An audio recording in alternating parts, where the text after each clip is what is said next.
অর্থাৎ একজন সৈনিক এবং পাখিরা, আমি এরকম করে দিতে পারি। অথবা দিতে পারি a soldier knows the meaning of freedom. ঠিক আছে, এভাবেও দিতে পারি যে একজন সৈন্য জানে স্বাধীনতার অর্থ। লেখার থেকেও আজকে ফোকাস করব আমি যে আমি বাংলা সেন্টেন্স তৈরি করতে পারছি না কেন। আমরা সবাই জানি যে এখানে যে আউটলাইনটা দেওয়া আছে যে একজন সৈনিক, নেক্সট পয়েন্ট আছে prisoner of war for some years. এই কথার অর্থ ছিল যুদ্ধের বন্দী ছিল। প্রিজনার মানে বন্দী।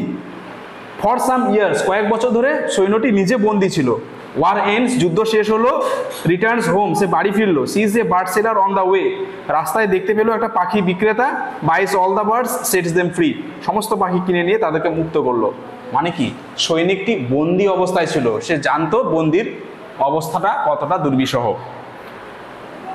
তাহলে আমরা কিছু চিরাচরিত পদ্ধতিতে শুরু করতে পারি। কিভাবে শুরু করতে পারি? Once a soldier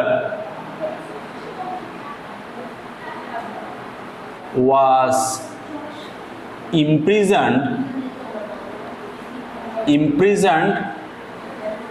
for some years by the enemy country. আচ্ছা, একদা এক সৈন্য কি ছিল, কি লিখলাম বাক্যটা? ওয়াজ ইমপ্রিজন্ড, বন্দি অবস্থায় ছিল। ফর সাম ইয়ার্স কয়েক বছর ধরে। কাদের দ্বারা? বাই দ্য এনিমি কান্ট্রি, শত্রু দেশরাই তো বন্দি করবে। ঠিক আছে, এভাবে আমি শুরু করলাম। অথবা আমরা অন্যভাবে শুরু করতে পারতাম, once upon A time there was a soldier. একদা এক সৈনিক ছিল। হি ওয়াজ ইমপ্রিজন্ড ইন এ জেল, সে একটা জেলে ইমপ্রিজেন্ট অবস্থায় ছিল। তা আমি দুটো বাক্যকে মার্চ করে একটা বাক্যে লিখলাম। ঠিক আছে, এবার বন্দি থাকার পর তাকে মুক্ত হবে। আমি পরের বাক্যটা কি লিখতে পারি? যে সৈনিকটি মুক্তি পেল বা সৈনিকটিকে ছেড়ে দেওয়া হলো। দেখো ওখানে লেখা আছে ওয়ার এন্ডস রিটার্নস হোম, যুদ্ধ শেষ হলো, বাড়ি ফিরলো। তাহলে আমরা লিখতে পারি যে যখন যুদ্ধ শেষ হলো তখন সৈনিকটি স্বাধীনতা পেল। তাহলে যখন ইংরেজি কি? when the war ends the soldier was set free by the enemy country. যখন যুদ্ধ শেষ হলো তার শত্রু দেশ তাকে ছেড়ে দিল। The soldier was set free, প্যাসিভে করা আছে, হ্যাঁ, ছেড়ে দেওয়া হলো। আমি এইভাবে অর্থটা করছি।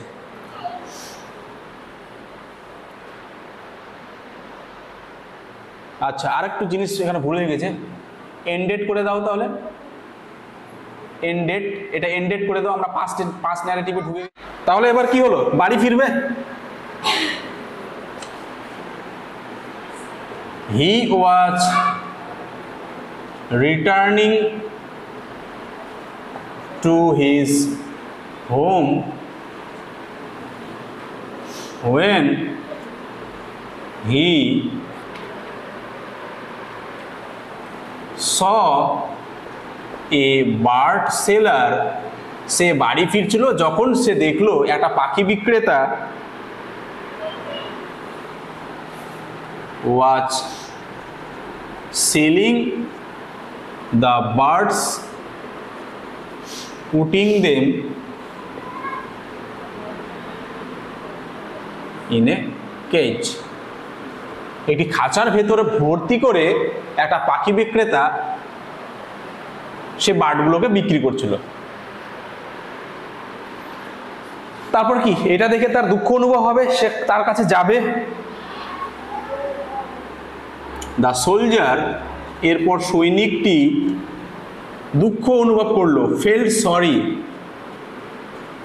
ফর দি বার্ডস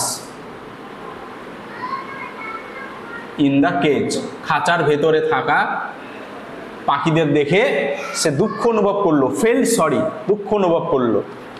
এই ধরনের ছোট ছোট সেন্টেন্স জানতে হবে। ঠিক আছে, দুঃখ অনুভব করলো, আমি দুঃখ অনুভব করলাম, আই ফেল্ট সরি, পাস্টে করা আছে, দুঃখ অনুভব করেছিল।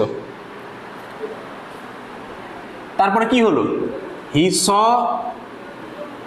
দ্য বার্ডস চার্পিং অ্যান্ড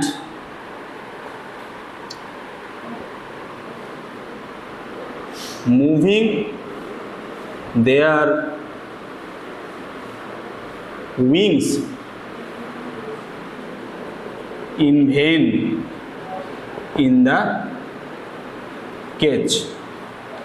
সে দেখলো পাখিগুলো চার্পিং কিচিরমিচির করছে অ্যান্ড মুভিং দেয়ার উইংস, তাদের ডানা ঝটপট করছে, ইন ভেইন ব্যর্থ হয়ে, ইন দ্য কেজ খাঁচার ভিতর। ঠিক আছে, ছটপট করছে, তারা তো বেরোতে পারবে না।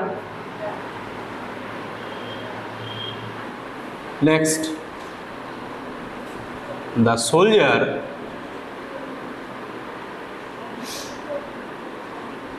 bought all the birds from the bird seller and decided to set them free, এবং মনস্থির করলেন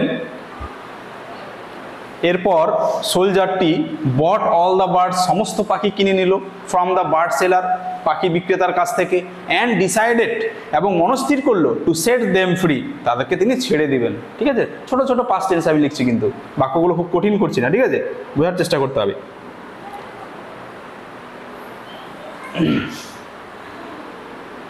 নাও one by one the soldier set the birds free from the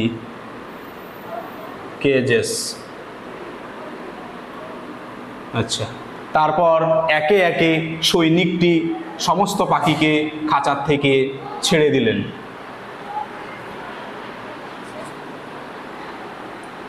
He knew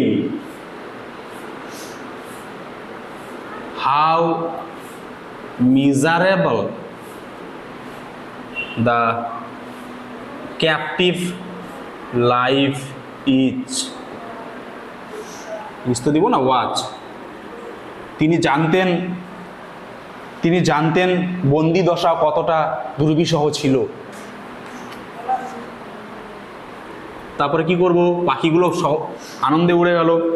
the birds flew in the sky happily, পাখিরা আনন্দে আকাশে উড়ে গেল।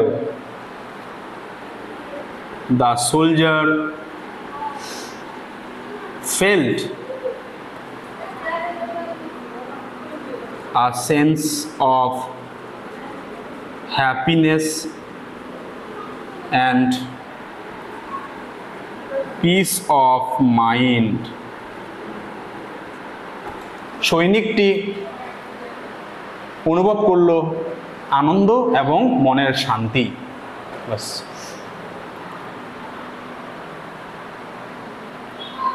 এরপরে আমাকে একটা মোরাল দিতে হবে, যে এখানে যে আউটলাইনটা আমার ছিল সেই আউটলাইনটাকে আমি কিভাবে সেন্টেন্সে রূপান্তর করেছি। বারবার বলছি, পুরো প্যাসেজটা পড়ার দরকার নেই, এটা মুখস্থ করারও দরকার নেই, কিন্তু তুমি যেটা দেখবে যে এখানে ছিল এ সোলজার, এই এ সোলজার পয়েন্টটা স্যার কিভাবে এখানে, বা আমি এখানে কিভাবে একটা সেন্টেন্সে রূপান্তর করলাম। ঠিক আছে, দ্বিতীয় পয়েন্ট ছিল প্রিজনার অফ দ্য ওয়ার, এটা কিভাবে আমি এখানে সেন্টেন্সে রূপান্তর করেছি দেখবে, মুখস্থ করার দরকার নেই। কারণ আজকে আমি করালাম সোলজার অ্যান্ড দ্য বার্ডস, পরক্ষণে অন্য কিছু চলে আসলো, তখন তুমি কিভাবে লিখবে।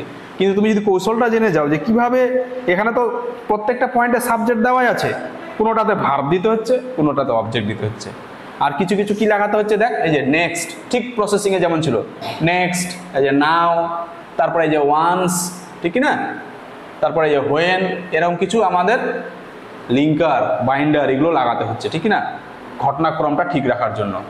এবং পুরোটা কি মেনটেন করার চেষ্টা করা হয়েছে, যেটা সীমাকে বললাম আমি, যে টেন্সের গন্ডগোল হয়ে যাওয়ার সম্ভাবনা হচ্ছে। টেন্সের পুরোটাই পাঁচটে আছে তো।